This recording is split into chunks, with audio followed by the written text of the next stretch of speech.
ఒక్కసారి గుండె మీద చేసుకుని ఆలోచించండి. ఎక్కడన్నా ఉద్యోగాలు ఉన్నాయా? ఎక్కడన్నా పనుందా? బటన్ నొక్కి 10,000 ఇస్తే, బటన్ నొక్కి 15,000 ఇస్తే, బటన్ నొక్కి మీకు ఏదో సౌకర్యం ఇస్తే పని ఎవడిస్తాడరా బాబు? 2 పిల్లలు, ఒక పెళ్ళాం, మా అమ్మ నాన్న, వీళ్ళని బతికించుకోవడానికి 10,000 రూపాయలు ఇస్తే సరిపోదురా? నాకు రోజు పని చూపించు, రోజు 700 వస్తాయి, సంవత్సరానికి 2-3 లక్షలు సంపాదించుకుంటా. నీ 10,000 రూపాయలతోటి నా కుటుంబం ఎలా బతుకుతురా?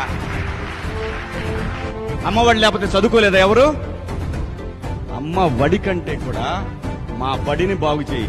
అదేమంటే కాంట్రాక్టర్ల కోసం నాడు నేడు కాదు.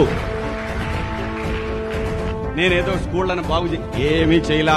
ప్రతి సంవత్సరం ఇంజనీరింగ్ కాలేజీల నుంచి 2 లక్షల మంది పిల్లలు బయటకు వస్తున్నారు. 5 ఏళ్లలో నువ్వు వచ్చిన తర్వాత 10 లక్షల మంది పిల్లలు బయటకు వచ్చారు. దాంట్లో 6-7 లక్షల మంది పాస్ అవుట్ అయి బయటకు వచ్చారు. ఉద్యోగాలు ఎవడిస్తాడే? బటన్ నొక్కి 10,000 ఇస్తే ఏంటి ఒక్క ఎవడికి పనికి వస్తుంది అది?